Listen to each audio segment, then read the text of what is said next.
Ladies and gentlemen, Live from the van down by the river. Starring Mike Murray. This Is SNL. SNL By The Numbers. numbers.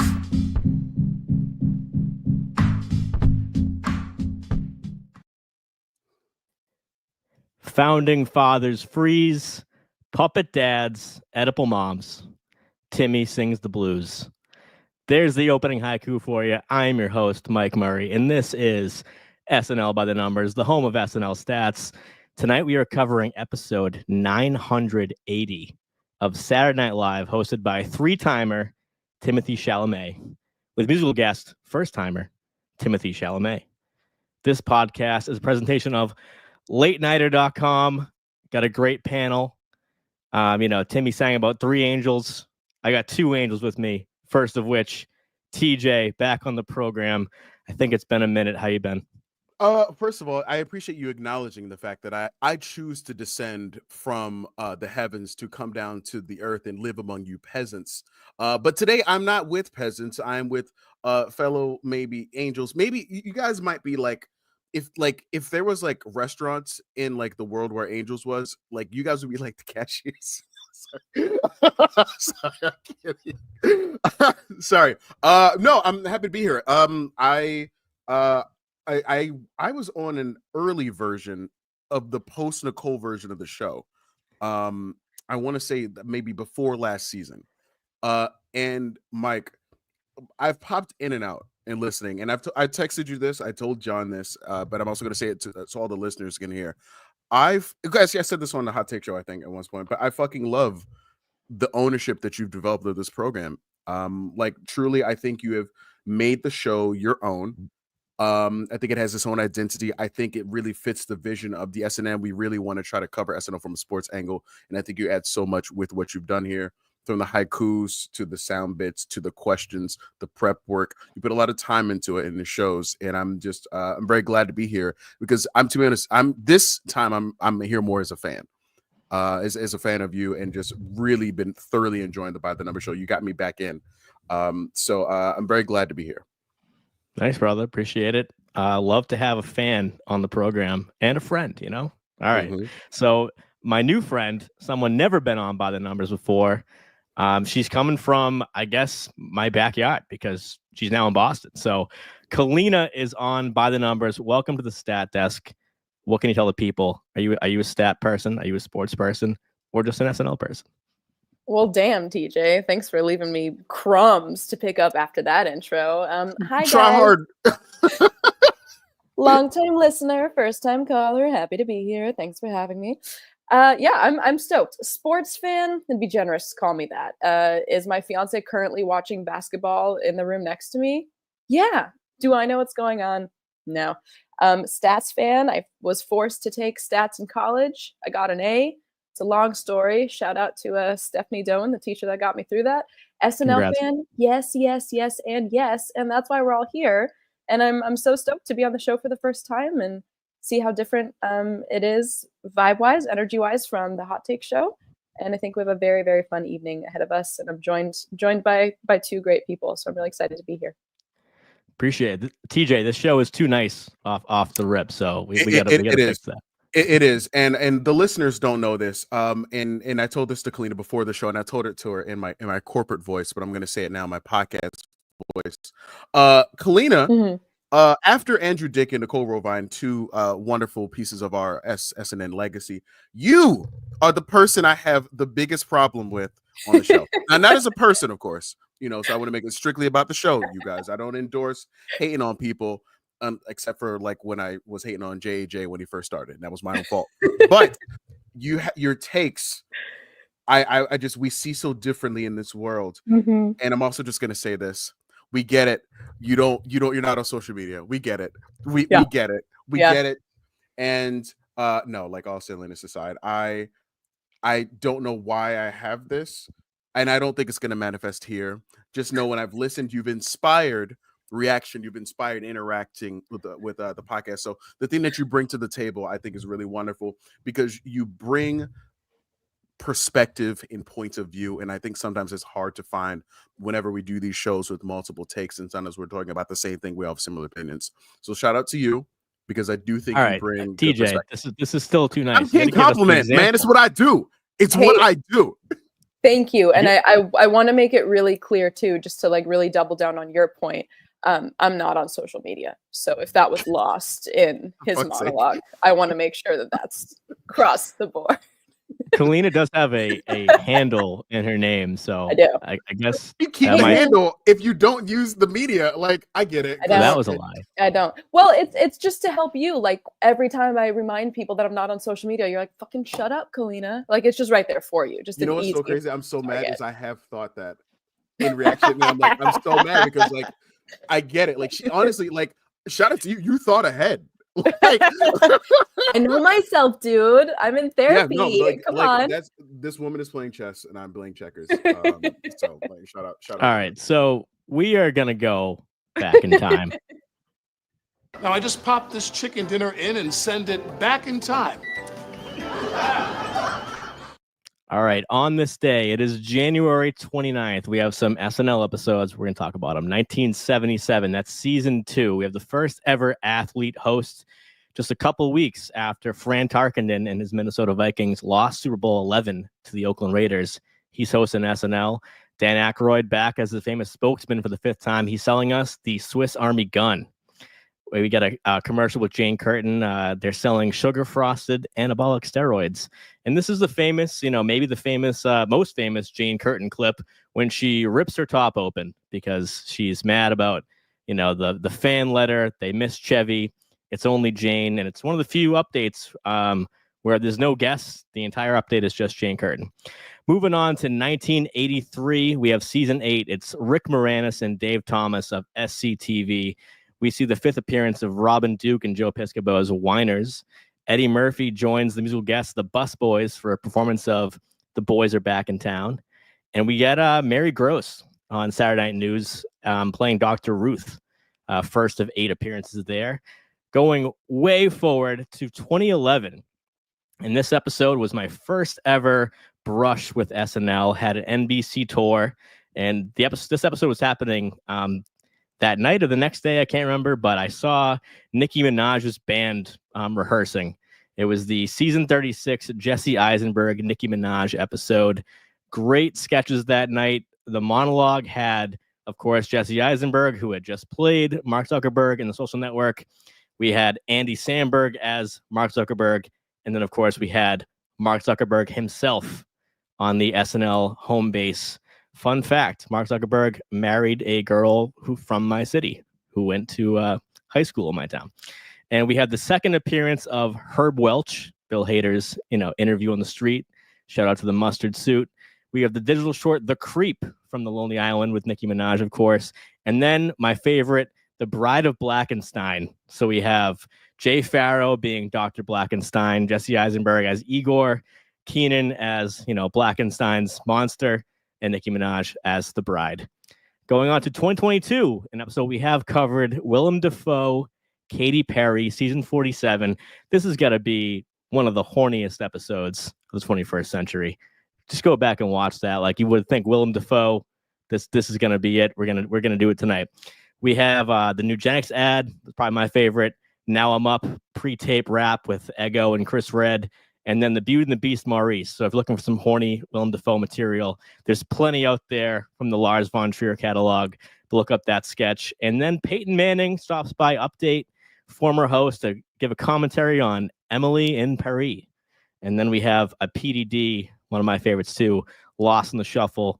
Colin Jost pops in at the end. It's Martin's friend when he just, for some reason, besties with like a 12-year-old. So that was SNL on this day. We're going to go back to the present date now. Now I just pop this chicken dinner in and send it back in time. All right, TJ. You look like you have something to say.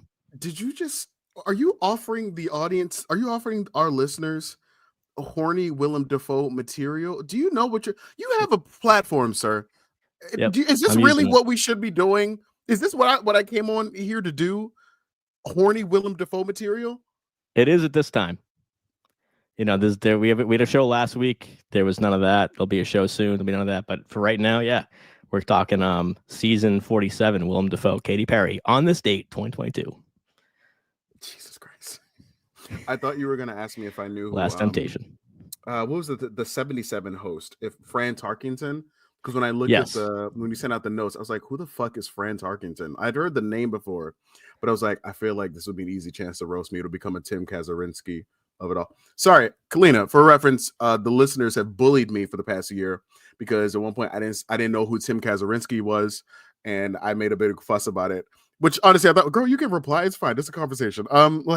Which is funny. And the I it's a don't know running who that gag. is either. He's a former cast member from like the 80s. Okay. And the listeners have been bullying me about it. So it's a You can bully reference. me too. No, it's fine. No, Yeah, so we will have Fran we will have Tarkington. horny Willem Dafoe material, but we will not have any Kaz slander on this program. It's So- not slander. Boundaries. It's I now know who he is because of the cyberbullying our listeners have done. So let's move to 2025. So interesting pick, interesting episode. We've had a lot of season 46 deja vu. I mean, we had Chappelle last week, Chalamet this current week we're covering. We had Bill Burr, we had Mulaney. Like we've just seen a lot of the season 46. Chris Rock. So I feel like the SNN is back to the SNL stats days, covering all these hosts again. But this is Chalamet's third try at 8H. And Kaleena, are you a Chalamet head? No, I wouldn't say I'm a Chalamet head. My sister was like one of the few celebrities that my sister latched onto. It was like Harry Styles and him and kind of End of List. And so I would go see his movies like with her.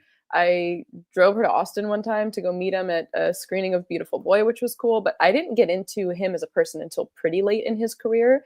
That being said, I do genuinely think he's a talented person. And I do really like seeing him on SNL because I think he has the right like temperament for it. And I'm sure we'll dive deeper into that a little bit later. All right, TJ, what about you? Have you seen any of his work? How caught up are you in the filmography? So I mentioned this actually in I think the roundtable that I was on last week. That like all of the Timmy, the Timmy of it all, for me is honestly only linked to SNL.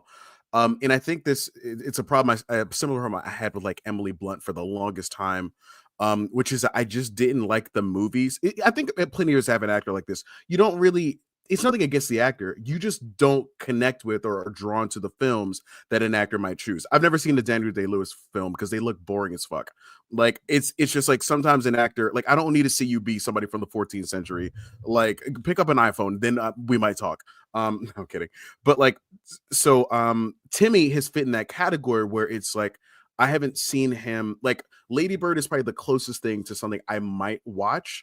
But every time I've wanted to watch it, I'm like, I think I'm like, why do I want to watch it? Like I don't know. Like it's I haven't like felt drawn to do it. It's more of like I heard it's a good movie versus me wanting to watch it. So Dune like looks boring. Like Call Me by Your Name is like not in my like style, I would guess. Like there hasn't been yet. Wonka might be the closest thing, but like I didn't see Wonka. Haynes told me I should. No, sorry, Haskell told me I should. So I might do it. But my point I'm trying to get to is that the thing I love about SNL is like what you would do with like a Reggae Jean Page, which by the way, where's that career? what happened? I saw that D&D movie, loved it. What's happened since then?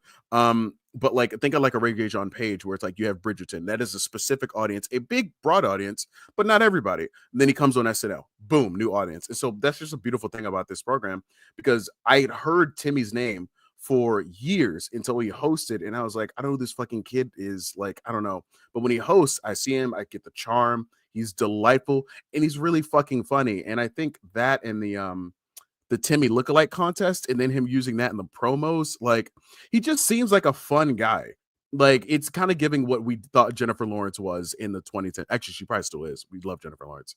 But it's kind of giving that same vibe, which is somebody we can all rally around that we just really like. And I don't think it matters what medium it is. It's also just him. He just has a great charm. And so I love that I've gotten to see him 3 times now and really seen him in different like comedy formats because that's where I'm gonna come and meet him. So for me, I was excited for him to host a show, and I'm really my Timmy experience has strictly been SNL. But I will say, 100%, like he is 100% approval rating. I like it when he does it.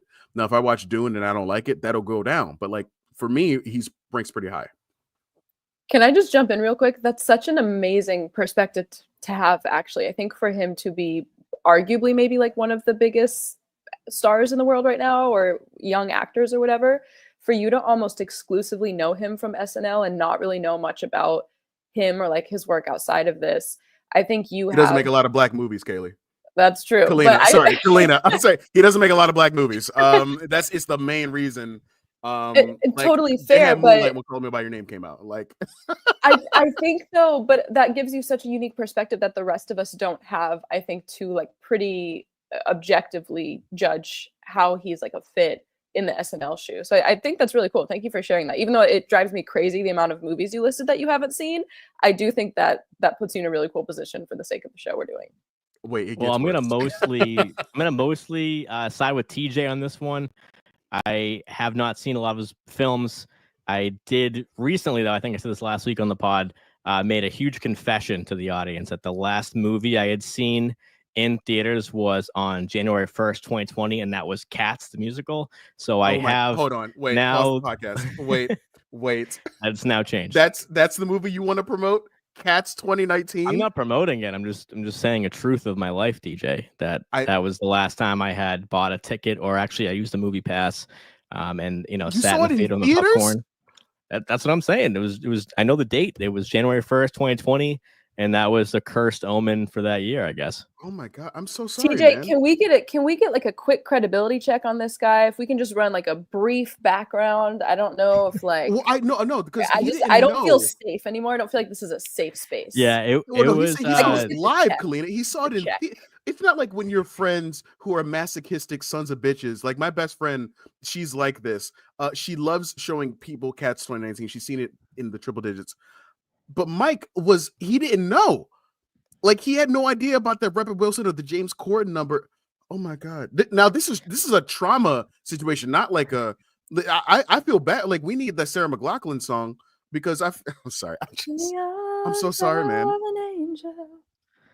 I wouldn't go back to a theater at all either. All right, to bury that, that cat. It was a drunk brunch situation day after New Year's Eve.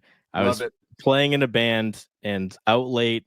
Next day, wife and I at brunch were both huge Swifties. And when you're like, this movie looks so bad, this would be the perfect movie to go see for free after a boozy brunch, and ended up being that movie.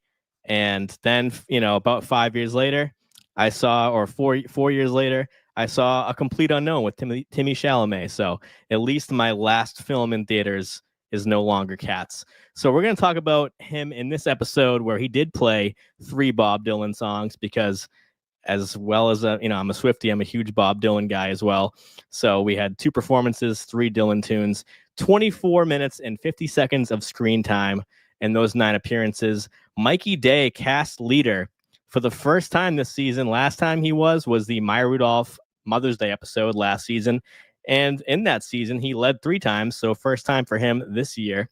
Next is rookie Ashley Padilla, 6 appearances, 12 minutes, 31, followed by Andrew Dismukes, 5 appearances, 11 minutes, 51 seconds, including his appearance on Update with his puppet dad. Michael Longfellow, right behind, 5 appearances, 10 minutes, 34. Sarah Sherman, another 10-minute plus episode for her, 10 minutes 17 across 5 appearances. Heidi Gardner, 7 appearances, 8 minutes 51. James Austin Johnson, huge moment.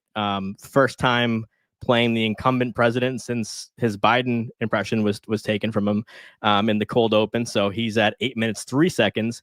Emil Wakim, 6:26, another rookie up top. Lin-Manuel Miranda, of course, as Hamilton and a little bit as himself. Let's be honest, as Judge's Trump addressed him. 5 minutes, 52 seconds in that cold open. Ego, 4 appearances, 5:46. Bowen Yang, a lesser night for him this season, but still 5:40. He's still, doing better numbers than Keenan on the regular. So followed by Chloe Feynman, 6 appearances, 5:17. Colin Jost on Update, 4:48. Keenan 407, Michael Che 359, Marcelo 4 appearances 326. We had James Blake appearing on the organ for Timmy's performances. He had 236 in screen time. Devin Walker, after a great week with Chappelle, unfortunately back to the bottom with only the 1 appearance in the barista sketch at 1 minute 7. Jane Wickline finishing at the bottom of the cast at 37 seconds. And then we have our, pseudo guests here because we have Steve Higgins doing some voice work, 27 seconds. First year writer Moss Paracone, 27 seconds. Sandler in the house to introduce Chalamet, a call back to Nikki Glaser in the Golden Globes, having him pronounce Chalamet. And now here he is again, introducing him on his first ever SNL performance. And then Cue Card Wally, 3 seconds in that monologue too. Kaleena, who do you want to talk about from this week? Who did you really like to see? And, your thoughts about the episode. Oh, okay. That's a lot of things in one. From a very biased perspective, I screamed/cried when Lynn showed up. For fellow Hamill fans out there, it's the 10-year anniversary of Hamilton on Broadway. And so we're expecting a lot of big surprises and cast reunions and things this year. And so this absolutely seemed like kind of the perfect way to kickstart that. And I think it was a pretty fitting, cold open. I think it was a good reason to put him in there. So that was very exciting. Overall, cast members that I'm just excited to see more of. I will say that Dismukes, I think, is one of the newer cast members who has grown on me the most lately. On the other hand, Marcello, I'm having trouble just getting on the train. It's nothing specific. I can't even really lay it out for you. I'm just not quite there yet. And not unlike TJ was saying that he kind of had trouble getting on the JAJ train before. I was like that with Vanessa Bayer for a while. I didn't really fuck with. I know. No, hear me out. That was me being like no. Oh, okay. But in the beginning, and Heidi Gardner was someone for a while that I just had trouble latching onto. Yeah, listen, man, some people just take. Oh my God. Do you want a good show or not? You want a good show or not? I'm sorry. That being said, TJ also somebody that for a while Kaleena had to get used to, and still is. But all that to say, anyone that I feel lukewarm about or possibly even indifferent to, there's a track record to prove that they could easily become my favorites. What I thought about the episode overall, I thought it was okay. I know this isn't the hot take show, but hot take, I don't know that this season has been as amazing as I think a lot of us were hoping it would be. I don't think it's been their strongest season. I think it's been an interesting use of the hosts in some episodes. And so while I didn't necessarily think the episode of a whole was blow me out of the water amazing, I did think that it played to some of Timothee's strengths. I really love when SNL just gets wacky and weird and kind of, I don't know, just commits to the oddity of it all. And I feel like Timothee is a really good person to kind of be agreeable to that and really lean into it. I feel like that's when we see his theater kid energy come out a little bit. So I think that he overall was a good host and had me laughing and kept me entertained. Will I remember this episode or, cherry pick it out of a lineup? Not necessarily. I just fair enough. One interesting thing, Kaleena, was we did get Timmy doing a voiceover, which I looked back on my stats. I have about 150 episodes or so that I've done stats on, and I never had one that a host did just voice work. That was the 10-1, which ended up being the pre-tape, the God pre-tape.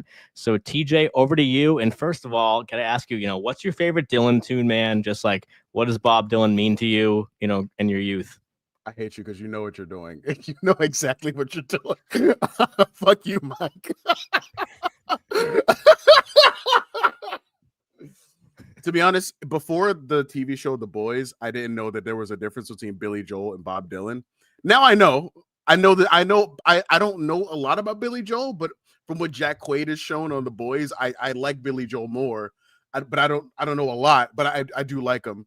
I like a lot of Hall & Oates. I don't know if that gives me credit for liking, I love Hall & Oates. But I'll say no, Dylan isn't somebody that really has crossed me. So this is, at the end of the day, when it comes down to it, a lot of us have different cultural touch points. And I talk a lot about like the Black experience, but like my Black experience is not, I would say, like the more dense like Black experience. Like it's really only like the first half of my life. Like, so to be honest, like I'm being unfair sometimes when I say that. Like there are things I'm very drawn to that would be drawn to by other Black people. There's things that are not. They're not a monolith. So I can't like speak for that. But another credit to like to like the thing about Bob Dylan is he's just not somebody I'm gonna like really cross paths with. So I don't have any like comment about him. What I did want to say is that like, let me ask you guys, did you know the Bob Dylan songs that were done? And I'm curious for the listeners, was there any, like the listeners who are live with us right now, did you guys know the songs he chose? Did he choose hits or did he choose like deep cuts? They were very deep cuts, TJ. Very deep cuts. Okay. I was watching the episode and I was just texting John what songs they were, because I was like, if you're not a Bob Dylan diehard, you probably won't know any of these songs. I actually looked up, I was going to do a segment on the impact of the performances, and just I went to the Spotify stats, and like the one I mentioned earlier, Three Angels, the kind of spoken word second half of his first performance, was like the 350th Bob Dylan tune on Spotify. So like if you could even be call yourself a Dylan fan, and if you didn't know one or two of those songs, I would not be surprised.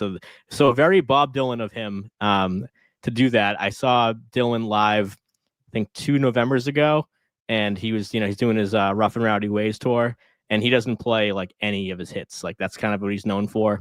You're not going to see him ever do like All on the Watchtower or, like a Rolling Stone if you go see him live. Like a Rolling Stone. I probably know that song. So the reason I asked that is because like, okay, so just go with me here. 2 things. One, I made a comparison recently that I think I was on the Chappelle Roundtable, and then Mike, I think you alluded to this on the By the Numbers last week with Victoria and Haynes.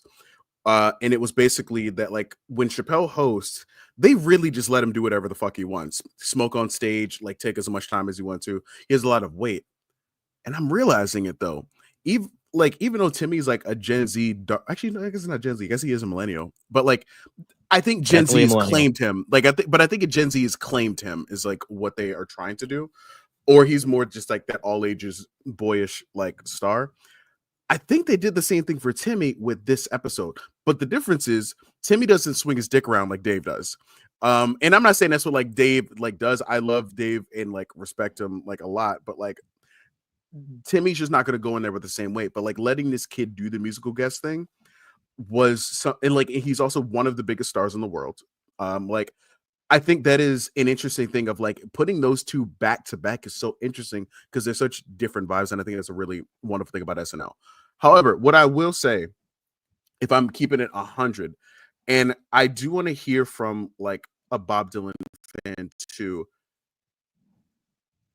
SNL sound quality is not always great.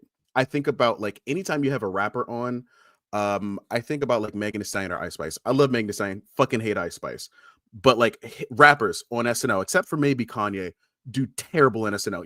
It's just hard to match like whatever the studio cut is. Maybe I think Kendrick usually does pretty fine too. I think Glorilla is an exception. I think she actually like her audio sounded really good. And I'm going somewhere with this, but I feel like audio sometimes can be really difficult on SNL if you're not a band. I don't think the audio really helped him with this performance, but also on top of that, I think everyone's just being nice to him because it's Timmy. Like, I like the kid. I really do. I don't think he should have done it. Like, I don't think like it should have been done. I know everyone's like, oh, I still like the effort. I still like the SNL did it. So like, I'm not mad that it's not a regret. It's more that like he did it and it didn't go great. And I don't know why no one is saying it was an excellent performance. Everyone is talking about, it's like when you tell someone like, oh my God, you're so brave. Fuck you. That doesn't mean that you like the thing they did. You just respect that they had the fucking audacity to do it. So like, let's be fucking for real. It wasn't that great. It would have been much better to have Bob Dylan do it. Like, because Timmy's just not. Timmy's but it's part of the Oscar campaign, though, right? Like fuck the Oscar campaign. I'm not like part of the Oscar campaign, and it's like also A Complete Unknown is the name of the movie as well as like what the movie was to me. So like to me, it just I hated like the Oscar campaign of it. It was like when Carey Mulligan hosted, or when you have an Oscar campaigner host. I'm sorry, it's a little too much about them in a way that's not fun. I would have rather him had like, when I look at these stats, I would have rather him had like a Jason Sudeikis level of like parts in live sketches rather than like that time be partly musical guest. I didn't enjoy it. Well, I well, wasn't having a TJ, good time. I'll jump in on that point because as a Dylan fan, and like I said, saw the movie, I was buying the hype of this Oscar campaign, which made me think he'd be dressed like the freewheeling Bob Dylan, like in costume, like with the sunglasses on and like a wig. And I thought he was going to be doing like blowing in the wind and stuff. So I was definitely, as an SNL fan, Dylan fan, going in thinking that, because if he's performing the songs from the movie and you see how well he nails it, then of course that would be good Oscar buzz. But now, Yeah, having seen the absolutely. If he episode, nailed it, but he didn't. Right. Like, let's be that's real. That's not what he did though. So so I feel like the Oscar campaign, of course, yeah, exposure is good, and if, him being in the news cycle is good for his chances of nabbing that gold statue. But I'm just thinking like, this seemed more like a Timothée Chalamet debut as an artist who happened to be covering Bob Dylan than him playing the character, because maybe he did a little bit in the second performance for Tomorrow Is a Long Time. He did it, and he very much like finger picks like Bob Dylan because he learned how to play that style and stuff. But it definitely seemed more like, oh, if Timothée Chalamet ends up having a music career, this is where it started, not in the movie where he plays Bob Dylan, but he picked songs that he liked, not songs from the movie at all. Like, these songs were nowhere near the movie. So that's my 2 cents on that. But hold your thoughts on Chalamet, because the next segment is about him. But I'll give my notes on screen time. We had some milestones. Andrew Dismukes hit 5 career hours of screen time. Judge also did. So, they're a season apart, but they're neck and neck with screen time. And Longfellow hit 2 career hours. And finally, I've been saying this on the show since it started. Well, since Longfellow started, I've been waiting for him to lead a pre-tape. And he never had, and finally got that Oedipal Arrangements pre-tape. And that's funny because that's a pun I made at work like 8 or 9 months ago. And I got some credit from the folks in the room. And then I saw it and I was like, all right, cool. This is funny enough for SNL. Like I mentioned, Mikey Day, first time screen time leader. It had been 14 episodes since we saw 3 pre-tapes. That was in the Dua Lipa show last year. And my headline of this episode, because it's so stark difference from the Chappelle episode, whether you loved them both or hated them both or liked one and not the other, the Chappelle episode had very little cast, and this because there's very few segments. We had a record-breaking monologue. This episode had the most cast usage of any episode I've ever covered. It was 98 minutes and 13 seconds. So 4 previous episodes had like above 80 minutes. The record before last week was the Anya Taylor-Joy finale, 85 minutes, 29 seconds. So everybody in the cast did really, really well. I know Jane and Devin are on the bottom there, but having everyone else in the cast be 3 minutes plus, and we had Sarah, Longfellow, Dismukes, Ashley, and Mikey all post over 10 minutes, which has never happened as well in my SNL stats campaign. So I had to shout out that, because if you had a cast member that you wanted to see, more than likely you saw them a lot. And so we did have a lot of them in the background in the cold open, so that's fair. But going across all my stats, this is not the biggest cast we've seen. We've seen 21 cast members. This one's 17. We've seen that cold open before. So going across all these variables, this was the most cast we've seen since, season 43 or whatever, whenever I started doing stats. So that's my 2 cents on that. That's a whole lot of cast, girl. That's a lot of cast. Mm-hmm. So, Kaleena, we got your thoughts on the episode. I will say, do you remember the previous Timmy episodes well? Well, no. I remember certain bits. Like, Yeet Skirt lives in my head rent-free at all times. Of course. Tiny Horse is often in my head. I would say I remember blurbs rather than entirety of his other 2 episodes. Fair enough. And would you want to see him come back for a 4th time, possibly join the 5 Timers Club? For sure. That was honestly one of my first thoughts when they announced him and that it was his 3rd time back. I think he's at kind of a turning point in his career where I think he's kind of just starting to graduate from like the young star where just like all the young girls are like obsessed with him. What did the chat say? Calaholics or Calamaniacs, whatever. I think he's Is that what his fans are called? I have no idea. That was what John in the chat said. Someone in the chat said Shalamaniacs. But I do think he's starting to really kind of cross a line in his career where I think he wants to be taken seriously as an adult and as a serious actor and as a versatile actor. And so I think that also makes him a good sponge for SNL because I think he can have done kind of younger, goofier, more immature things. And then I think he could keep coming back when different things in his life and his career and the world and the show happen. And as I kind of teased earlier, I think he just has such the right temperament for the show. I think he's really flexible with a lot of things. I think he's really funny at certain points. I think he commits really hard to a lot of the sketches that he does. And so I could absolutely see him coming back. I could absolutely see him joining the Five Timers Club. I think he'd be a really fun reoccurring host to have. Absolutely. So I'm going to do a quick rundown of the first episode we saw because we did cover it on this podcast and go to TJ on any fond memories of that one. We had the, of course, his first monologue and then a very underrated take on COVID. I mean, at that point, it was fall into winter of 2020. And so a lot of the COVID material felt redundant, but this was the coronavirus holiday where they were literally personifying COVID, walking in and they were all family of viruses and stuff like that. So that was a good one for me. And then, of course, the December to Remember Lexus car commercial with Beck and Heidi. That one was part of that. Yeah. It's so easy to forget in that one. Of that. Yeah.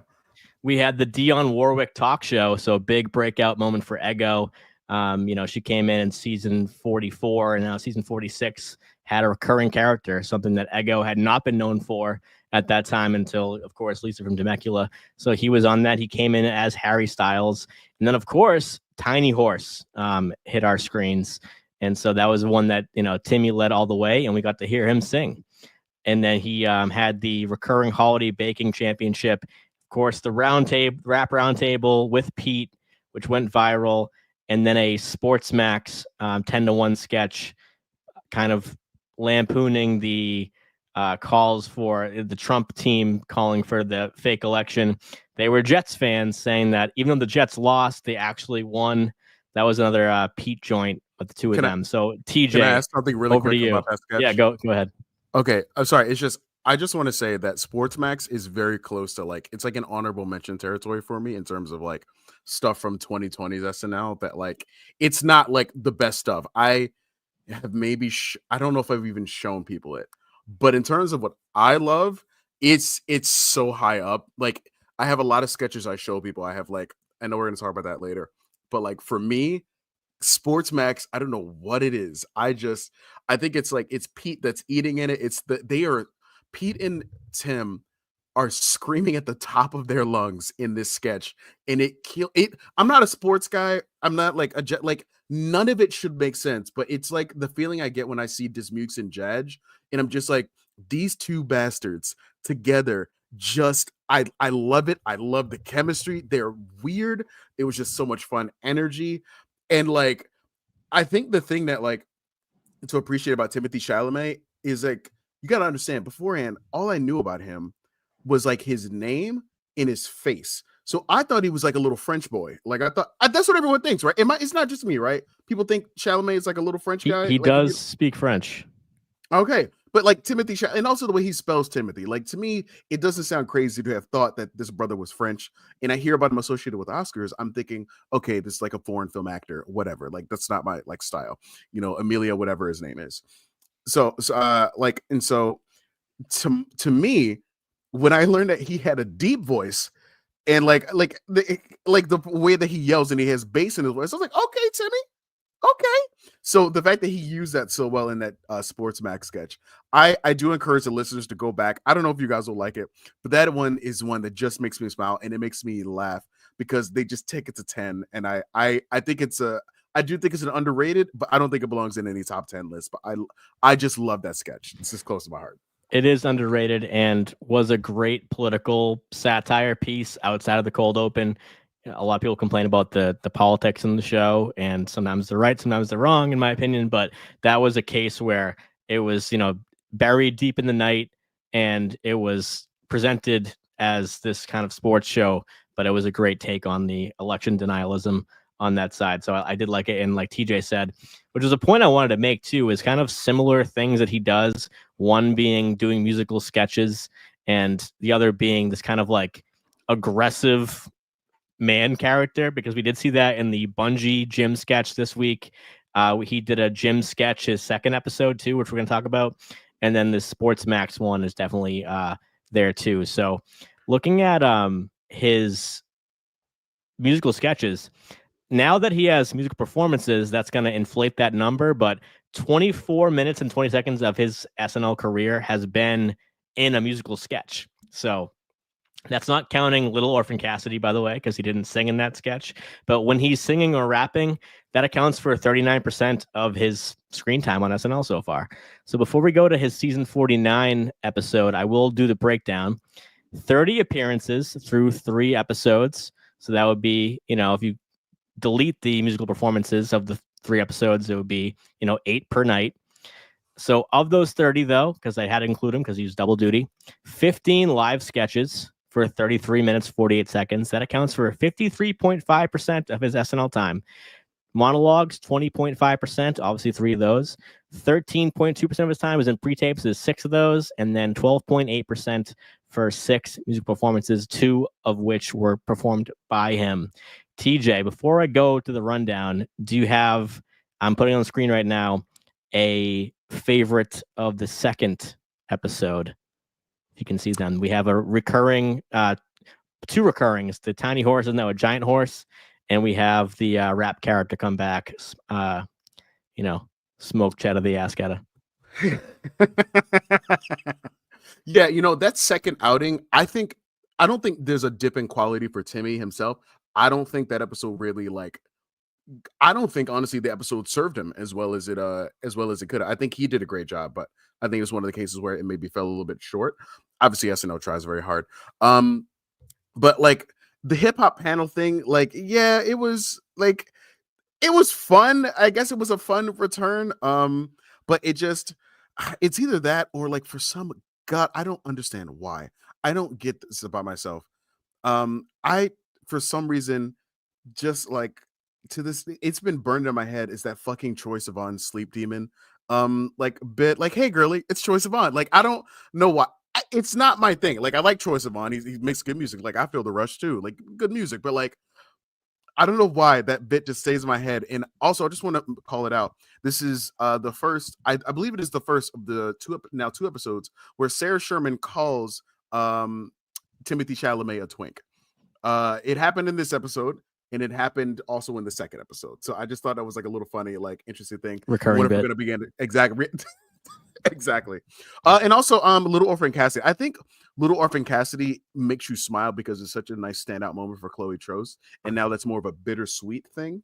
I would still say that is a nice standout. So it's between Cassidy, maybe my panel. favorite sketch of season 49, TJ. It's a fun one. It's one that one. I mean, he's just yelling at that woman. He's just yelling at her the entire sketch.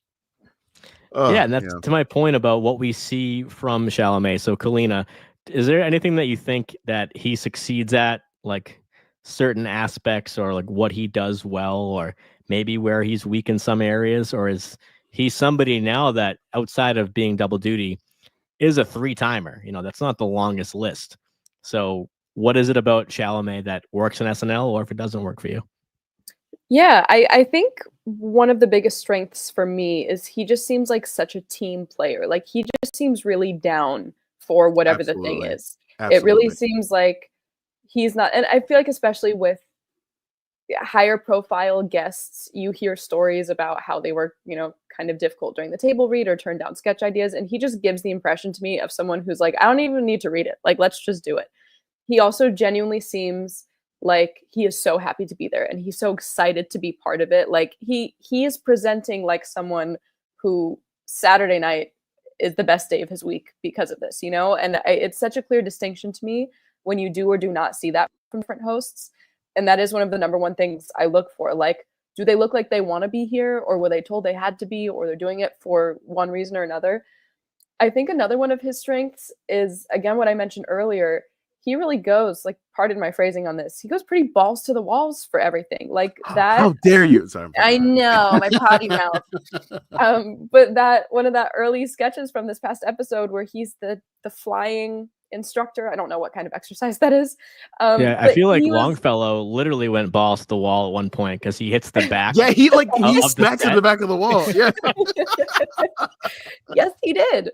But for a sketch like that, which is fine, right? It's not like a brand new, like, super inventive premise, but he went balls to the walls and he was being this crazy, wild character, and he seemed like he was having so much fun.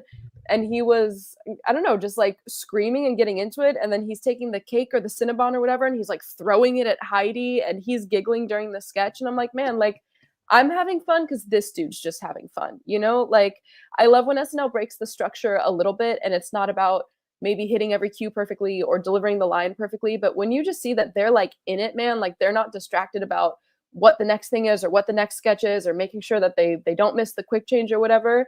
And they seem very present in the moment. It's, I don't know, just like a reminder of what makes SNL great. What his weaknesses might be, I don't know that we've seen him try to do like a bunch of impressions or anything. So maybe, I don't know how he would be at those, but I also don't know that we need that from him. Like, I think we just want to see him doing weird stuff and butting up with, younger, like, energied cast members and just having a damn good time. As far as impressions, he did a very small Scorsese impression in the Britney Spears Woman in Me auditions pre-tape. He did, of course, the Troye Sivan Sleep Demon, if you want to call that impression. And like I said, Definitely the not. like brief Harry Styles kind of walking in, walking off, and his first episode of the Dionne Warwick talk show. So other ones we didn't mention, he did that kind of controversial Please Don't Destroy when he's the DJ who's, on the ledge, ready to jump and sing PDD, trying to, talk him off the ledge. And then the kind of also controversial Calm Sleep Story 10-1, because we had kind of like a jump scare Alec Baldwin cameo at the very end of the night. But looking at his episodes, also, by the way, I didn't mention he did have a cameo in between first and second as in Weird Little Flute, which I do love, from the Carey Mulligan episode that I think TJ, you did mention that one with Kid Cudi. I did love that pre-tape. So please sound off in the chat your favorite Timmy moments. But somebody that definitely has given us a variety and a lot of musical moments, a couple viral for good and bad reasons or controversial reasons. And if you just look at modern SNL, he's the 32nd person in the world to have an hour or more of screen time in the last 7 seasons. So only 6 of those were not active cast members. So that's, Mulaney, Maya Rudolph, Alec Baldwin, Chappelle, Kristen Wiig, and Chalamet. So if you talk about modern SNL, Chalamet is definitely a chapter in that book because he's now hosted 3 times since this podcast started. So definitely interesting. I think we're going to skip a segment. I will put it online, but it's going to be cut for time. Sorry, Kyle Mooney, but we're not going to discuss that one. We're going to move right on. Oh, man, no Kyle? We did get Kyle this season, which is pretty cool. Yeah. But Can I we're add a going thing to about the bungee thing? Yeah, please. I just want to, I'm sorry to cut in. I feel like I haven't listened to like the Hot Take Show, the Roundtable. I don't know what people's opinion of that sketch is. I don't know if this sketch is getting the respect that I think it deserves. Yes, I know we put Molly Carney up in the rafters recently. But really, I think this was such a unique sketch because I think it played into like physical comedy. And I feel like that's just a little bit more rare. And when we get it, we appreciate it. Lisa from Temecula, Melissa McCarthy during the Martin Short episode. I think Timmy's energy was just not even just icing on top. I feel like energy, the cast member participation, the glee, the fucking movement and physicality, the work to set up the sketch, the fact that this really felt like I got a different feeling when I watched this sketch. To be honest, for me, I would say it's one of my strongest of season 50. I think it's one of my. I think it's a standout. I think that's what you put in like a montage. I don't know how people feel about it. Yes, like also the fact that they gained 11,000 calories. I think beat for beat. I know people were talking about evacuation alert. I don't think it's that strong, but this for me, I think. But again, it's all just opinion at the end. I'm just a guy on the internet. I think the bungee was just. I don't know. Like to me, I think it was something special. Like I loved what they did. Like I just felt it just felt different. It wasn't family sits around a table in a room. Like that set we see all the time was like 2 walls, it's like a couch, and it's like 6 cast members. This was just a differently blocked thing. And I really appreciate it because I don't think we gotten something like it recently. So I thought it was wonderful because it just was fresh. Love that. And also a sketch that I think was better on rewatch, especially for the physicality of it, because I think in the moment you were maybe distracted in a good way by it, and then you see it again, you can kind of catch the good jokes in there. And definitely the interplay between Longfellow and him was great. You know, him calling him a Twilight-esque, twig arm bitch.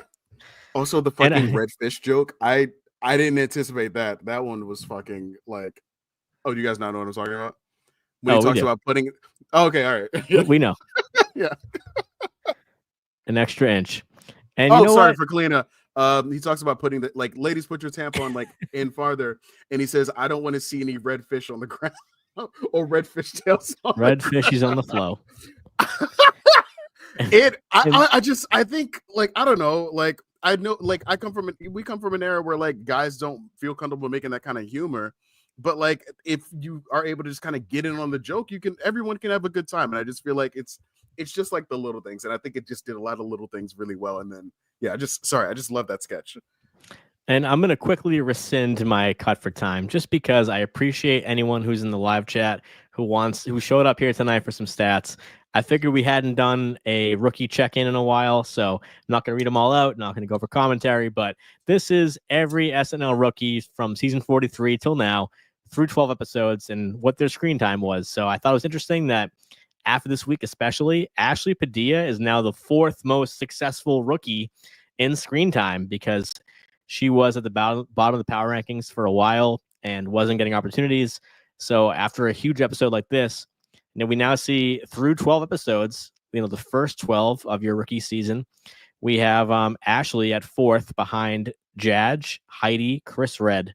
So that'd be the top 3. Then Ashley, Chloe Trost, Bowen, Emil, Devin, Marcelo, Longfellow, Jane, Molly, Sarah, Ego, Chloe Feynman, Lauren Holt, Andrew Dismukes, Aristotle, Luke Null, and Punky. So that would be like the ranking of 12 episodes in your career. How much screen time have you had? Because there's a lot of factors, and the power ranking can maybe illuminate some of that stuff, but I just wanted to show everybody out there what would be like, to compare just that sample size. We haven't done a rookie check-in in a while, but we are going to move on to 5 questions. Kaleena, are you ready? I'm ready, and I'm scared, and I'm excited. All right, so I did get some inspiration this week from GQ because they have had some cool articles asking the same questions to tons of SNL cast members throughout the eras. So this might be the toughest 5 questions I've done this year because they're really big questions. Usually they're more about the episode or just kind of, looking forward or about the season, but we're going to do some big ones this week. So in the chat, please let me know your answers if you were being interviewed by GQ. We're going to question 1 right here.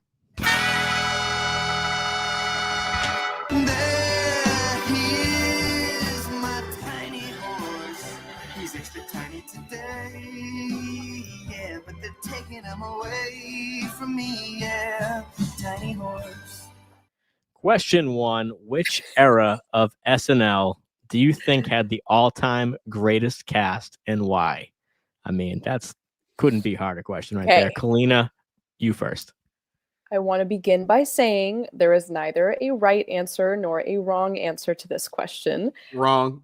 I want to add that there are a lot of really good answers to this question. And I think depending on who you ask, a lot of it is going to be based on when you were introduced to SNL, who was your cast when you were introduced to it, how far back you went, etc. That being said, I feel quite confident that the like 2005 to 2010, or even if you want to extend that to like 2013, I don't know that that's necessarily an era per se. If I have to pick a season 35, 36, when we had Sudeikis, Wig, Hader, Armisen, Sandberg, like the holy grail of people to me, for me. I personally started watching SNL and like really got into it around 2009 or so. And so it was kind of like right in the middle of that big gap that I'm talking about. And I just never thought I had ever seen any group of people funnier than that. And it made me want to go back and learn about like, okay, who are the people who are just here? Like who just left? And so that kind of leads me down like the Faye and Poehler and Myers and Farrell. And then you're able to just keep expanding and learning. But not only the amount of talent, powerhouse talent that came out of that, the career longevity that came from those group of people, and the amazing creative things that they've been able to contribute to the world outside of SNL and going beyond just being comedians or being actors. They're writing and directing and doing really cool things. For as much as I love other eras, and I'm so of the opinion that nothing can exist without the things and the people that came before it, that is just always the one I'm going to go back to. That's like my comfort era. Those are just the people that I look up to, like professionally, and that started it all for me. And until I get to a point where I've like definitively watched every single episode and I can have a much more like well-rounded opinion, that's pretty firmly where I land. And to your point, Kaleena, I mean, for me, I would have to say personally, that would be the same just because of my age. And when I started watching SNL, it was like at the end of the Chris Kattan, Molly Shannon era. And I got to live through the Jimmy Fallon, Amy Poehler era, which went into, season 31, which we had 05, 06. We had Kristen, Andy, and Bill joining Sudeikis, who had joined at the end of season 30. We had Keenan in his third year, Will Forte, Fred Armisen, Amy Poehler, Seth Meyers, Maya Rudolph, and Daryl Hammond. So that's an all-star cast. And then next year they really got cooking because we got to know the Kristens and Andys and Jasons and Haders. So that era, did kind of go on till season 37, which was the last season for Kristen and Andy, and then Bill Hader and Sudeikis. And of course, now Kanan's left from that era. But TJ, over to you. Favorite era or all-time greatest era, I should say. And this is, what do you think? So it is your opinion. It's not, the right answer. Oh, that's tough because, like, obviously, like, this is when sometimes, like, I hate when, like, we get too homogenous. So, like, obviously, like, I'm a millennial, like, started watching when I was, like, 14. Obviously, like, I'm going to say the same exact fucking thing. The fact that I still have Lonely Island CDs. Like, I still, I have the Lonely Island Whack album music video DVD. Like, I showed my girlfriend Popstar last year, and I'm got her listening to Donkey Roll and Turn Up the Beef. Like, obviously, I bought Incredibad on CD. Oh yeah. Like, so obviously I am gonna say, like, like Hader, and like whenever, like, to be honest, for me, like, I think my big thing is like just being able to see Hader come back is like to be honest, I think that's been like the big thing I've wanted for the past couple years. But I'll be honest with you, and this is because of the show. So, like, I think the answer is likely that season, but the perfect answer is most likely, and this is only because of the Everything You Need to Know About SNL series. The past few seasons that they've done on like the stuff in the late 80s and early 90s has really helped me give context, because I've gone back and watched sketches I didn't think I was going to watch. Unfrozen, Caveman Lawyer. I showed my girl Toonces. I told my D&D group about Toonces the Driving Cat, because like, and shout out to Everything You Need to Know About SNL, but like there's like, obviously it's tougher. I can't go back and see everything that like Clinton or like other people who were president were doing at the time. But the fact that I can still laugh at Phil Hartman playing Bill Clinton, and that motherfucker's just eating McDonald's for 4 minutes straight. There was something about that early 90s cast. Like, now granted, I also honorable mention to like Will Ferrell, Sherry O'Terry, and like Molly Shannon era. I think just like honest like mention to them, but like I think like the pieces I have gotten from that, like that Farley like era, like Matt Foley, like there's a good bit of like stuff like obviously most of my stuff is 2010s, but like there's a good bit of stuff, and I really enjoy when someone's able to curate for me. Like I've been like joyfully enjoyed it. So obviously like that Hartman era, that's what the fans are gonna like. That's what they think is like, you know. I think didn't Haynes say it last week too? Like he was talking about Hartman. So I think there's something special about that too. That is probably the perfect answer.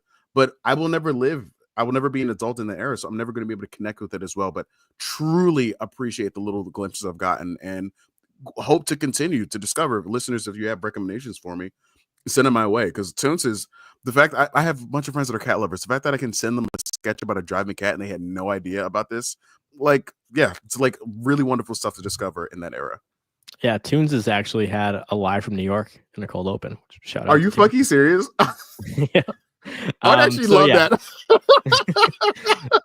So anyway, you know, that's a big question. It's gonna go long for question one, but you know, so I gave my opinion on that. But all-time greatest, it's gotta be the original cast. So that's, you know, it has to be the 75, like through season 3, especially then through season 5.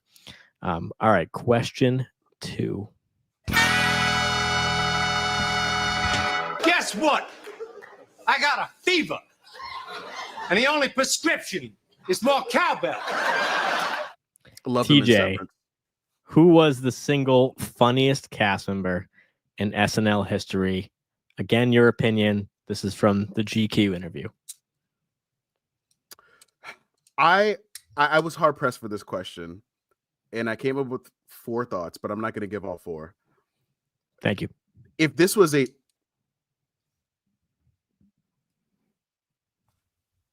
Go ahead. Sorry about that. My computer like fell asleep. That was can you guys everything all good? We here? Okay. Hopefully the audience did not. Go ahead. Yeah, okay. All right. Sorry.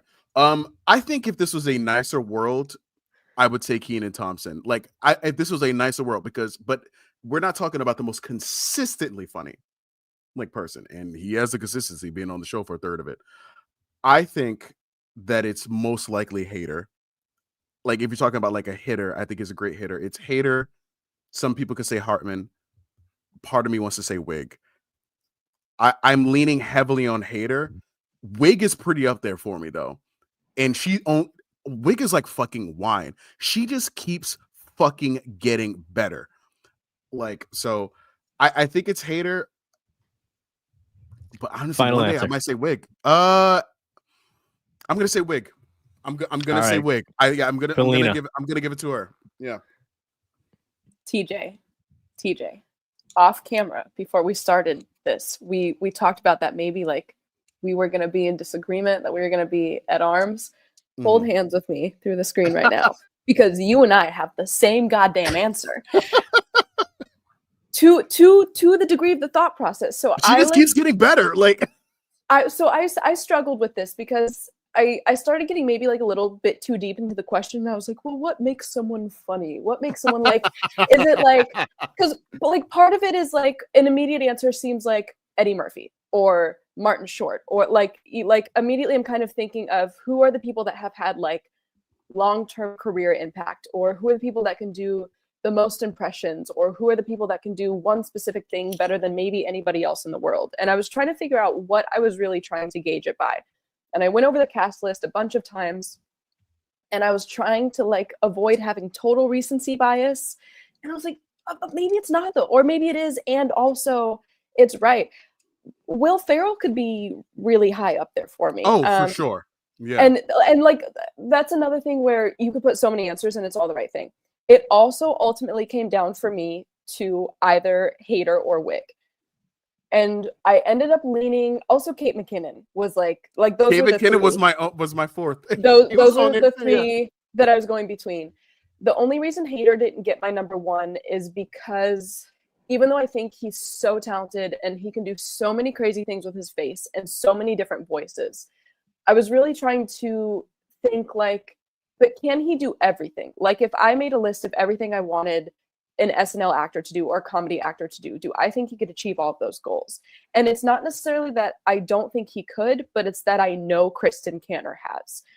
her versatility, her ability to genuinely transform or be a chameleon, her ability to kind of cross mediums too and do sketch comedy and do movies where she's like the leading lady or the love interest, or she's falling apart, or she's sad, like skeleton twins for both of them is so good and so underrated.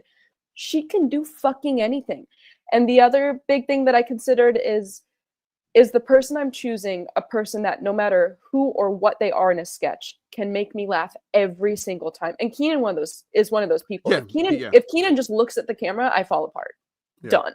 I don't need him to even have dialogue. And Kristen is one of those people that no matter what, she's gonna kill it. It could be the worst sketch ever written, and if she's in it, it's automatically bumped up by like 2 stars. And same for Kate McKinnon, frankly. But I think that Kate McKinnon is quote unquote new enough that I still want to see like more from her in her career. And so I ultimately landed on Wig, and I'm thrilled that I'm not the only one. All right, so we have 2 wigs right there. I'll do my answers quickly and give some categories. Favorite, Sudeikis. Best, Hartman. Funniest, Will Ferrell. Governor Bush. Solid. Strategery. Still funny. Question Still funny. 3. Still funny. Who is the most underappreciated / underrated cast member in SNL history? Kaleena. Maybe a tougher one, maybe an easier one. Forte. Immediate. Underappreciated, yeah. Forte. I love him very much. I think our friend John strongly agrees with me on this. I think he is super talented, and I think he's also funny and talented in a specific way. And I think that's what makes him underrated, is because he maybe doesn't have like the obvious versatility that we're talking about, or maybe we didn't see him do a huge broad range of things, at least compared to some other people. I don't think he was like not liked or not popular. I don't think I'm misremembering how famous or how liked he was, but the reason I feel he's underrated is because I feel like he can do so much more. He also is one of the few people to have like a movie. You know, he has like the MacGruber movie. Last Man on Earth was great and got canceled. I love Last Man on Earth. Last Man on Earth is so good. It's so good. I just think he has a great brain, and I mean this in the nicest way possible. I also think he has like a very plain face, meaning he can do so much. Like I buy into whatever, you know, like I feel like if people have characteristics or like that are too defined, like facial features or their voice or like a shtick that is the one thing that they do, it makes it hard to buy into when they do other things. And I feel like he is so perfectly neutral that I am always open to whatever he's going to do. And that means he can go as mild or as crazy as he wants with it. So that was a pretty easy answer for me. TJ, most underappreciated. This not only by the SNL fan community, just, you know, by the comedy community maybe as well. Ain't nobody think about our listeners. No, I'm kidding. I think I'm glad you said underappreciated, because my brain wants to go to underrated. And I feel like that's maybe not the case. I think I had a tough one with this one. Ellen Cleghorn. No, I'm totally kidding. Oh, that was my answer. Honestly. Wait, was it literally? I wrote it down as a bit. Ellen Cleghorn was my answer. Underappreciated, yeah. Yeah. I think Ellen Cleghorn. To be honest, I think that's probably the most like correct answer. Probably it would be Cleghorn, but was mostly kidding. Part of me wanted to also put Martin Short on here, because I think about like we love Martin Short now, but like given how many times he's a dual host or whatever, like we really have not given Marty his flowers. I think until like last month. So part of me wanted to put him up there. Also, I thought about Sherry O'Terry, but I don't know. I didn't know if I don't know enough about her oeuvre, but just what I know, I didn't know if like she was on there. I also love the listeners that like felt like they were putting up a lot of like really great names, like Nora Dunn I saw was on there. I'm gonna say, and the question is underappreciated, and I'm gonna say why, but I don't think it means they were underutilized. I think about Taran Killam. And by the way, we love Taran Killam, like a lot of us do. So he's not underrated.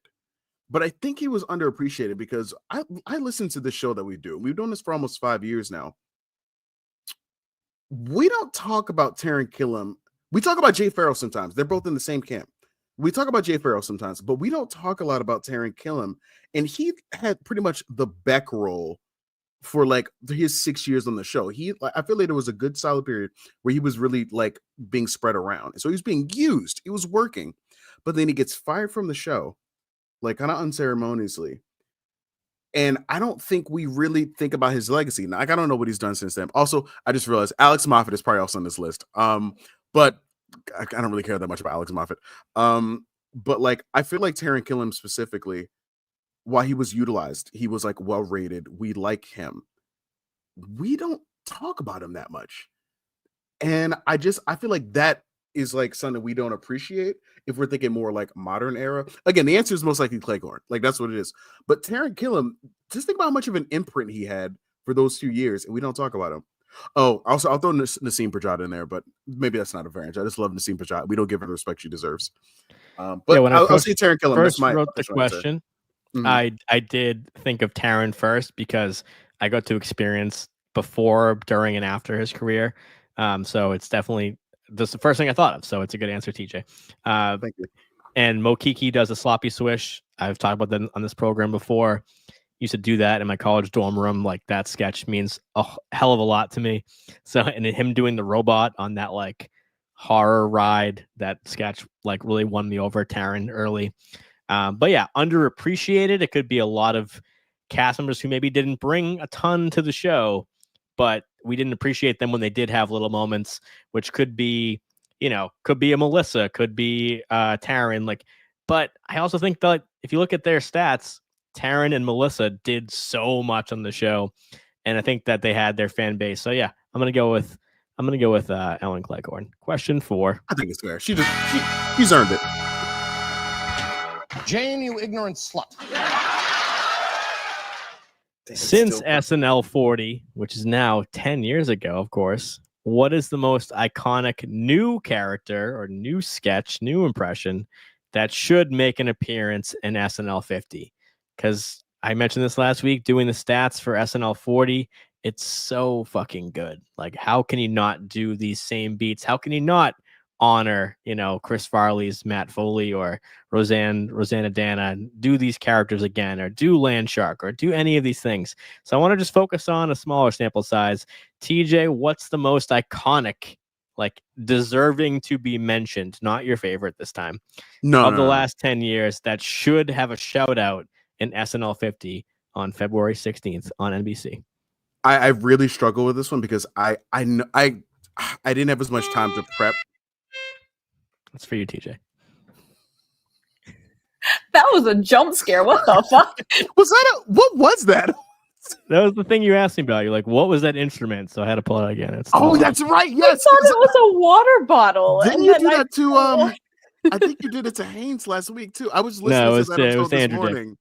I'm so That's scared. right. It was Andrew Dick. Yeah. Okay. I'm sorry. That completely threw me. I have my little NBC logo. Like, there we go. Okay. We sorry. love you, NBC. What the fuck was the question? What did you ask me? Most iconic character or impression last 10 years that debuted since SNL 40 that should be in SNL 50. I have a hunch I'm gonna get this wrong because I'm messing up my timelines here, and I'm forgetting characters that like came out now. My brain goes to like Angelo. No, I'm totally kidding. My brain went to one of two places. Say for me. And here's one of the wrong ones. Rap Roundtable. But it's still too new. It's most likely, but I think it's I don't think they should do this, but maybe it's Colleen Rafferty. But I don't know if she premiered post 2015. I think she might have been 2014. But I think if for me, her or Lisa from Temecula would be like the more magnetic. Lisa from Temecula, but it makes a lot of sense from icon status, but like it's not as good on a repeat. I think you could do Colleen Rafferty again. And she's been around for 10 years. I know we brought her back for Kate's reappearance. I know, like, and listeners are gonna be mad at me. Like, this is the one question I really struggle with in my prep, and I just could not give the time to think about this one. I just didn't have as much time as I needed. So I'm thinking Colleen Rafferty, it will probably be up there, but I know there's somebody I'm forgetting, like for sure. Kaleena, what do you think about this question? SNL 50. Who do you want to see, but not who do you want to see? I should take that back. You Who's didn't the ask most me that. iconic? So Lisa from Temecula was probably my number 2. But I have to say either for sketch or character, but mostly character. Kate McKinnon in Close Encounter, man, that sketch has been such a hit for me. It makes me laugh hysterically every time. I think she is so funny in a way that only she could be. And obviously I'm such a fan of when, you know, the cast or the host breaks and Ryan Gosling in that sketch just absolutely losing his mind and her just hands-on all up in everyone's business, and the story just gets crazier and crazier every time.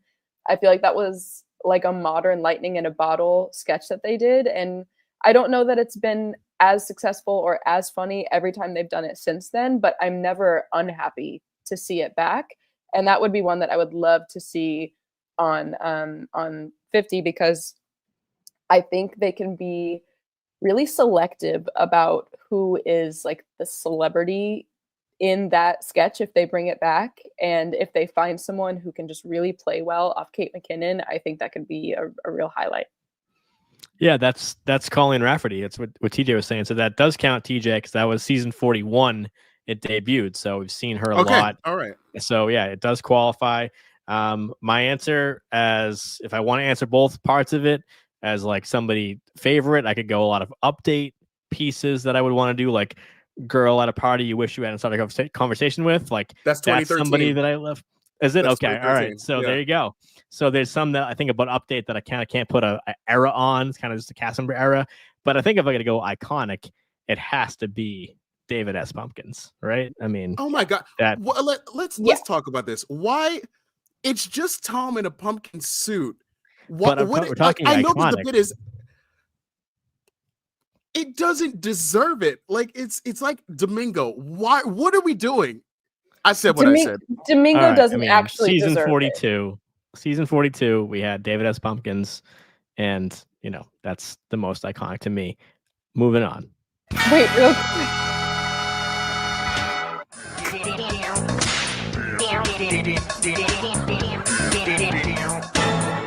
Fuck you for that soundbite.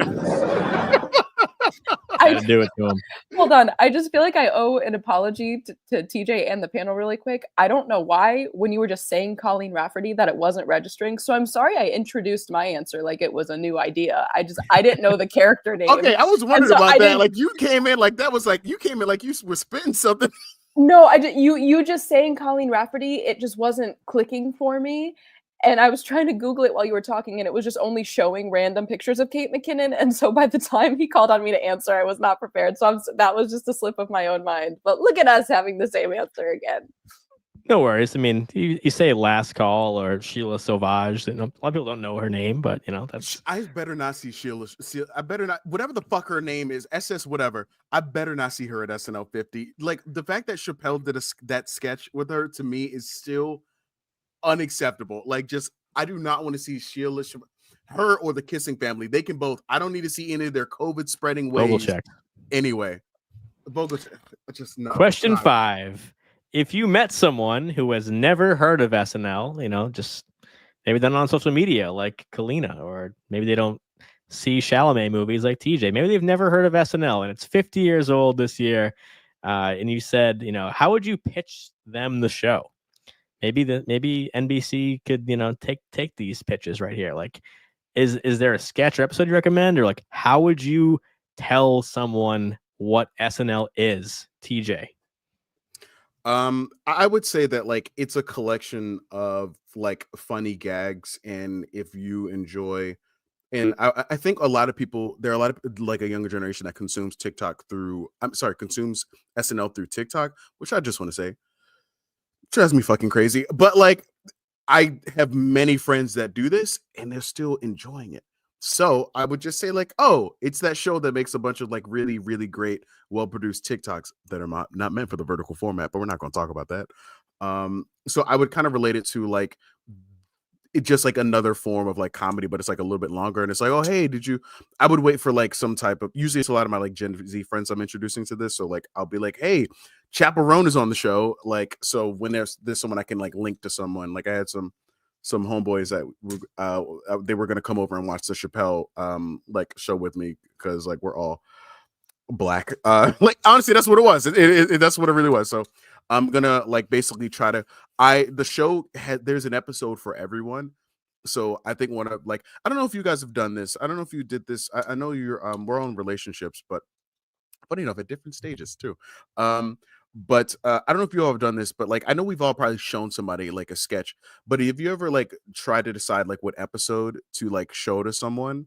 I think one of my favorite things is oh my god, I used to, by this point now, Heather, she's seen everything. Like she knows my moves, man. Like she knows the sketch. Now, I'm getting obscure when the Falconer. I'm getting obscure when I show her sketches. I love the Falconer. Great sketch. Great I'll sketch. die on that hill. I just showed her Kyle and Leslie the whole series and she loved it. So I'm like all my regular references are gone. But when I was like out in the dating scene years ago, like I didn't have a list, but I had ones that were like, these are all-time greats that like I will show people. Black Jeopardy, Cast List, 80s Cocaine Wife. That's, by the way, it's like my top 3, 80s Cocaine Wife. Nico Slobkin, the Heidi and Mikey sketch where they're a couple that's fighting. The Don Rickles monologue, White Like Me. Meet Your Second Wife, What Have You Become, and What's That Name? And On the Couch. So like those for me, that's like my oeuvre of like, I will find one of these to hit you with. And then we're gonna like we're just gonna be on YouTube watching these like together, and that's how I bring people in. TJ criterion answer. Yes, right there. And it's worked many times. Collection. It's worked many times. Kaleena, over to you. You know, zoom out. Of course, you're not going to meet a lot of people who've never heard of SNL, but that's kind of the fun of the question. But also, as I teach, you know, and talk to students of mine who are, you know, from a lot of age ranges, from little kids to teenagers, and some of them have never heard of it. So I'm somebody who doesn't watch like really any TV outside sports, but SNL is my favorite show. So when I talk about that show to them, I'm like, oh, what TV shows do you watch? And I'm like, SNL. Like that's kind of all I say to them. And then I've had to explain to them what the show is. So I want to hear from you, Kaleena. Okay, first of all, I'm sending both of you a list of movies and TV shows to watch because I'm losing brain cells hearing how many movies you guys haven't seen. TV's just so good, Kaleena. Why do I need to watch a movie? Okay. I love talking about SNL. I love telling people about SNL. I legitimately like wear merch all the time. I have also the NBC pillow. Shirt? It is. It's a I don't think we knew that. Like, yeah, I don't think anyone knew that. So from 47 crew neck. Yeah, that's so cool. It just makes me so happy. And I think that's the starting point, is like, it is a source of joy for me. And I want it to be a source of joy for other people. I really like to drive home that, in my opinion, it is one of the only things left of its kind that is still on television. I was like, yes, there are obviously forms of live TV, but I'm like, this group of people gets together every week. They have to force themselves to be creative and force themselves to be funny and force themselves to be intelligent and do it under a non-negotiable time frame. And to anyone who is creative like myself, that's the hardest thing in the world to do. And to walk the line of not like feigning inspiration, but actually being capable and competent enough to know that comedy to some extent is science, is a recipe, and you have to have the right ingredients and the formula to put it together. That's so impressive to me. And the amount of crew members that work into building the sets and making everything flow seamlessly, and like the intricacies that have to happen perfectly every single week for that show to go on air for our sakes, for our entertainment.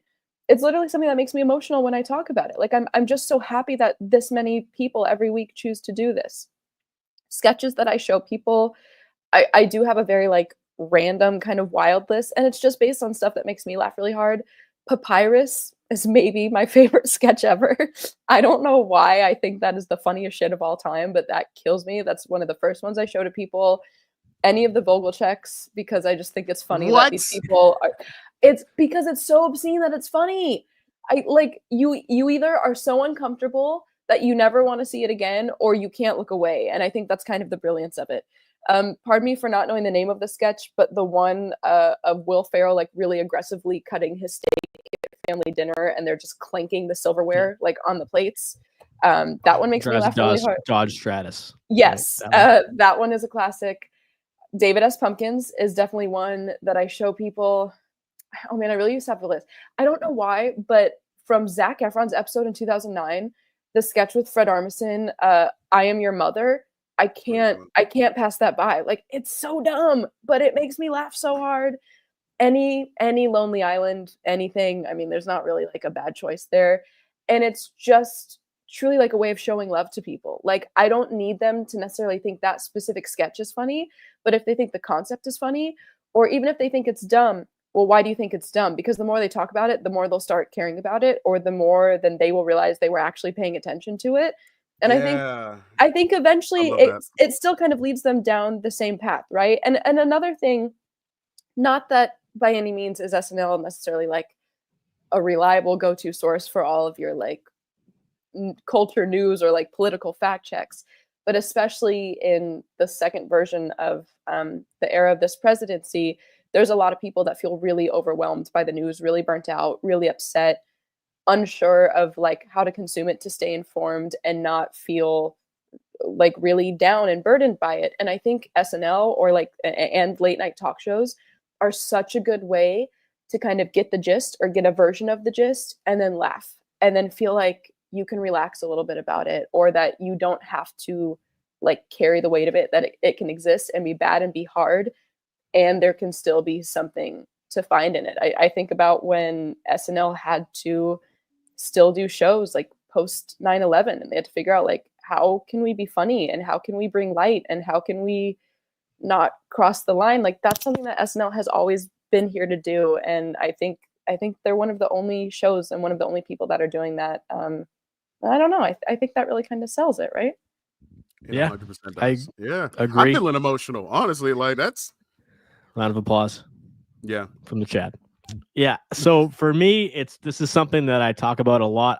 If you want to hear Mike Murray get deep on the show, you want to talk about SNL at a macro, because this show is designed to look at it in the most microscopic way.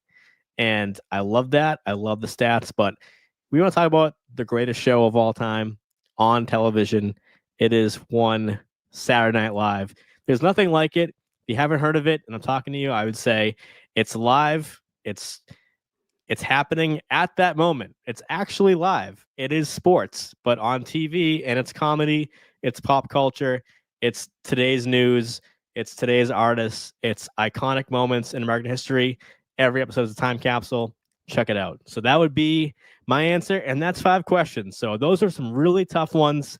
So I appreciate TJ and Kaleena for really giving it the thought, because I've been doing this segment. Now it's my 12th time doing it this year, and that was definitely the deepest questions after being inspired by all the SNL articles being written right now. So we need to wrap up the show right now. We're gonna look at the power rankings, season 50 after 12 weeks. A lot of movement. I can't wait to see who's leading now, because there was some ups and downs. All right, so I'm gonna read them to you. So we have Bowen Yang on top, of course, but early in the year when he had episodes 3 weeks in a row that were so high, and then week 6, 7, 8 high, week 10 high, I thought Bowen Yang could not be caught.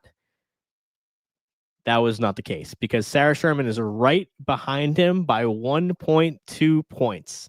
So this takes into consideration every stat that I do into one number. So we have Bowen Yang at number 1, 88.8. Number 2, Sarah Sherman, 87.6.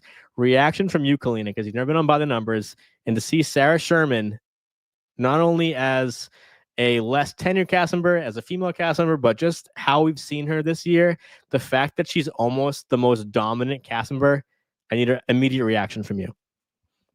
I love it. Listen, I was not on the Sarah Sherman train from the beginning. I think I was just kind of like waiting to learn like what she was, or like what she was going to bring to the show that was different than what I'd seen before. And frankly, it just did not take a lot of time. I appreciate her confidence so much. I feel like she has had more confidence out the gate than we've seen from most new cast members in a really long time. I mean, she came out definitive and sure about what her strengths were, what she had to offer, how weird and zany and wacky she can be. And it's working. Like I feel like I can't think of a sketch where she's tried to do something and I was like, oh man, Sarah just wasn't really good in that. Like, I don't know. It doesn't surprise me to see her at number 2 because she's putting in the work to be in that position. Agreed. Sarah has been my headline all season long, so she's still at number 2. Number 3 is Andrew Dismukes back with the bronze medal after a huge week. So he was everywhere this week, including an update. So he had 4 minutes, 20 seconds on update, a long update piece that was really just all focused on him. There was a little interaction with Jost, but like, he had a lot of time for that segment to let it breathe because I know he did try to bring it on before. So glad we got to see it this time. He's at an 81.4, and then Heidi is in 4th place with an 80.5. So those are your 4 cast members that I think all have a shot to win season 50's crown of stats. Is Bowen, Sarah, Andrew, and Heidi. Of course, there's a chance for the next 3, which are Colin Jost, 79.2. Finally had a down week. You know, Colin's hard to beat because his screen time is so consistent, but this week it was down, so he's now at number 5. Ega Wodum with now her 3 best weeks of the season, at least consecutively, with Chappelle last week being her best episode of the year, and this being her second best, so she's at a 73.3. Mikey Day with a gigantic week, screen time leader, power ranking leader, everything, so he's now back at number 7, so highest he's been all year at a 69.6. James Austin Johnson, another huge week, 65.5. And then Marcelo at number 9, 64.1. So those are the cast members who are over a 60 on average. All the stats all joined together to get one number. TJ, reaction from you from Marcelo up to Bowen of like the upper tier cast right now. So I think the thing that like catches my eye the most is specifically week 1 and 2. And for the audio listeners, if you look at week 1 and 2, you see that there just didn't seem like there was as much cast as we're getting now. Which it seems like there's a little bit more fair spread for everyone. I'm seeing some. Oh my God, 172. Jesus, who's at 172? Mikey. Okay. My first catch is 69. Nice. That would be Mikey this week, though. So week 1 is on the far right. That's when we were the first few weeks, all election stuff. Maya Rudolph, Jim Gaffigan, Andy Samberg. So get some lower numbers in the early part of the year. I think what I feel like I'm seeing is it does feel like we're seeing more cast as the season goes on, but that's just like my first like immediate reaction. Is I think we are getting more cast for our bigger players. We're going to go to the middle of the pack now, which starts with Keenan at number 10, somebody who's won the stat crown multiple years in his career, of course. 59.4. Behind him, Michael Che, 56.9. And Chloe Feynman, 56.3. So there's a lot of close races, one being right here with Che and Chloe. So Chloe had a shutout in week 6.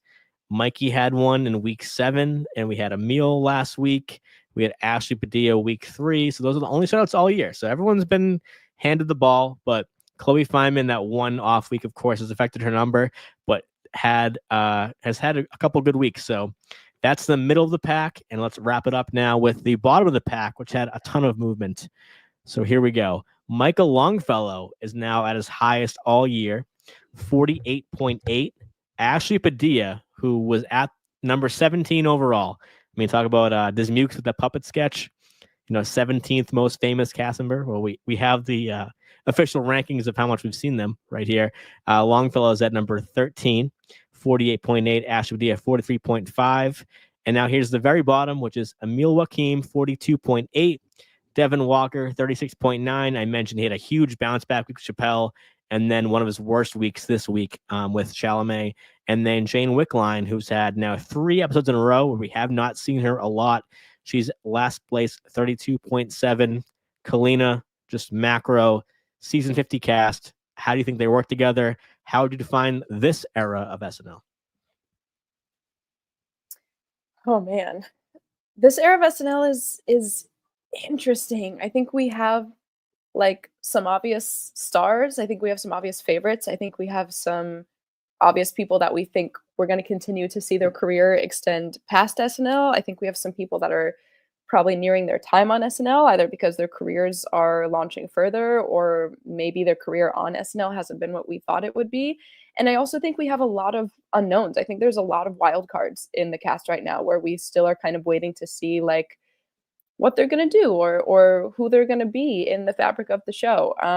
It's a really interesting list and ranking, and I've never seen a visual like this, so it's a lot for me to take in and kind of try to assess compared to the season so far. But I think it's exciting. I think it's an exciting year. I think there's still a lot left to come in the second half, and I'm just kind of excited to see what everyone does and how we kind of finish this out towards the middle of the year. TJ, how is the team performing overall? Are you happy with what you see? Is it, if you were the manager, would you be managing it differently? If I was managing, would I be managing it differently? I don't think we have. Let me say it very clear. I love all of these cast members, but I'm thinking about a Kate McKinnon. I'm thinking about a Will Ferrell. We don't have our magnetic star. I don't think that's a bad thing, but I think it could be Marcelo. Like it could be him. But what I think the reason that you want a star is you want a reason for people who don't sit on their couch and watch the show and then talk about it and podcast it. You want someone who doesn't give a shit about the show to know who that person is. You want them to have seen the Colleen Rafferty. You want them to have seen the Get Off the Shed. I think the star, even though they take up too much time, and we thought Kate was taking up a lot of time, they bring in the more mainstream audience. And so I think the success is having the ensemble is great, but I feel like I wish I saw more moments where more cast members stood out. I think you get some of those with Dismukes. I think you sometimes get that with Bowen. I think Marcelo's put some of that. Like each cast member has had that chance. I think it's Heidi. I think I could stand to see maybe like 5 cast members that are carrying a larger weight. But I think what we're seeing is that it's a pretty nice spread across everyone from 1 to 15, not from 1 to 17 though. So I can't tell SNL like what they would do, but I do. There are people that are stars in this mix: Bowen Yang, Sarah Shorman, Heidi Gardner. There are star makers, and I wish I felt the world feel their magnetism that we feel towards them. The magnetism we've expected Heidi to have for the past 7 years. That like to me, Heidi is the next Kristen Wiig, not in performer, but in terms of like, I thought that's what she was going to be like perceived as. So I'm just shocked that this doesn't feels like the show doesn't have like an identity. It doesn't feel like it has like a starring so-and-so and now the rest of this cast. And I think like Mike, I think I heard you a while ago say that Devin Walker is officially on Danger Watch. And I'm surprised by Jane Wickline too. That one caught me off guard. I knew Walker was a risk. And I was also very surprised about Emil, which doesn't like the thing that surprised me about Emil is I'm gonna guess his shutout last week really fucked up his numbers. I'm gonna guess he was doing much better pre-Chappelle. Is that correct? Yeah, definitely. And as I mentioned on a lot of the shows, and then by showing that graphic of the screen time, like all 3 of these rookies are actually doing very well. So just because you're not competing up in the upper echelon with the vets does not mean you're having a bad season just in comparison. So, we should be seeing a rookie at the bottom and not Devin Walker. So that was why it was concerning, because we had 3 rookies that were all ahead of him at mid-season once we finished the Marty Short episode. So yeah, all good points. I can't wait to see where it goes next. As I always say, we have SNL 50 coming up, so they're going to have a good break. The cast anyway, writers and old writers coming back and people coming into the building to sort this all out. And so are we at the SNN. So we have a Patreon feedback show coming up next Monday, and I'm going to be there. So if you want to call in, talk to me and John Schneider, that'll be this upcoming Monday, February 3rd. And we're going to do a preview show the next week for SNL 50 to cover all things about maybe the most iconic night in TV history. I don't know. People were saying it. I don't know. But of course, that's going to come up Are the you following people? Sunday. Yeah, it's me. February 16th, aforementioned night. It's going to go live on a Sunday. It's not a real SNL episode, but everyone you love is going to be there. That's alive and willing to come to 8H. They're going to be there. I can't wait for it. So we're going to do a hot take show, roundtable, by the numbers about that as well. And then, of course, SNL is back March 1st. So I want to thank LateNight.com for helping us out, for being with us. And I, of course, want to thank two fantastic guests that I can't wait to talk to again after SNL 50. Kaleena, don't look at her social media. It's not active, but what can you tell people who, liked hearing from you tonight? Great question. Yeah. I know. I only ever repeat it just because I don't know who's listening, Of course, yeah, you got to. I don't listen. You'll find me on these shows as often as you guys will take me. I was originally going to be on the hot take show this Saturday, but I'm trying to get over a cold, and I was pretty useless to the world. So just keep listening to all the amazing things that SNN is doing, and you'll find me here from time to time. Well, great comeback show. If this was your Jordan flu game, I couldn't tell. You were great. Didn't know you were sick. TJ, it's been too long. Just love having you, man. Thanks for the kind words. Thanks for listening. People saying things like that makes me want to keep going, because this was talk about most screen time of a cast. This was the longest Mike Murray has done screen time analysis for an episode, because I was up till like 3 a.m. last night preparing the show because it took so long to get through all those sketches. It was 13 segments. Chappelle's was a breeze. So thanks for the kind words, and thanks for coming back and being on with us. Yeah, man. I mean, I think when it comes down to it, there's really something wonderful to see about, like, when you can definitely see the hard work in a creative effort, and then you can also see like somebody kind of have like their passion and like their care like embedded into it. And I feel like that's what you've done. So I feel very honored to be asked back. I was also jealous of John having been on half your episodes. There's more people on SNN. Hit a brother up. Also, it's not even about like me wanting to like, be featured. I just like talking. Clearly, that's what it is. So if you ever want to have me on, and I'm being dead ass serious, I mean, it's on and off air. Would love to do the show anytime. So listeners, some of our listeners know that I podcast in my spare time. Right now, most of my podcasting is going to be with the SNN. But I have had 2 podcasts that are external facing that I've produced. Rabbit Trail, that's RABID. Wait, sorry, pause. Quick question. Kaleena, if you don't have social media, does that mean you don't know about the Lonely Island and Seth Meyers podcast? I'm aware of it, but I have not listened to it. Listen to it, you'll love it. Sorry, that just dawned on me. Like you will, from what you love about the Lonely Island, you'll love it. Sorry, but going back to moi, I have a podcast. It's called Rabbit Trail. It's a 15-minute episode each. Podcast where my friends and I talk about what we want. It's just 4 guys just chatting. That's what podcasting like really is. Talking about topics all the way from stuff that's silly like Marvel stuff to like talking about what it's like to be a man and to cry and to come up against that stigma. I've had lots of SNN podcasters be on the show. Sean Grant, Rebecca Nora, John Schneider, lots of wonderful people have been on it. So very proud of it. 150 episodes. Finished it in July. It is there again. That's Rabbit Trail. That's RABID. And also, if you were curious for just like maybe like a more like not intense, but like more zoom in, I have a podcast that like I didn't talk about a lot when I started doing this show. I did it for about a year, back in about sometime during the pandemic for about a year. It's called the Team Trash Cast. It's a podcast that's a little more long form. And it was something just my friends and I did about like being in our 20s, and we created different segments, kind of just processing life, thinking about advice, thinking about stories. As well as we wrote a few fake ads for the show. So it's my one attempt at writing. It's not something that's for me, but we had a lot of fun doing it. So that's the Team Trashcast and Rabbit Trail. Right now I'm just having a good time, but you can follow me at King Compliment. And love talking about SNL. Thank you, TJ. Thank you, Kaleena. You can follow us on all the socials at the SNL Network. If you want to hit me up for stats, at SNL Mike Murray. We will talk to you very soon. Can't wait to I mean, this is exciting. Let's be honest. There's a lot to talk about. We got a big break, but we got a big show to cover as well. So we will see you all next time. Everybody, thank you and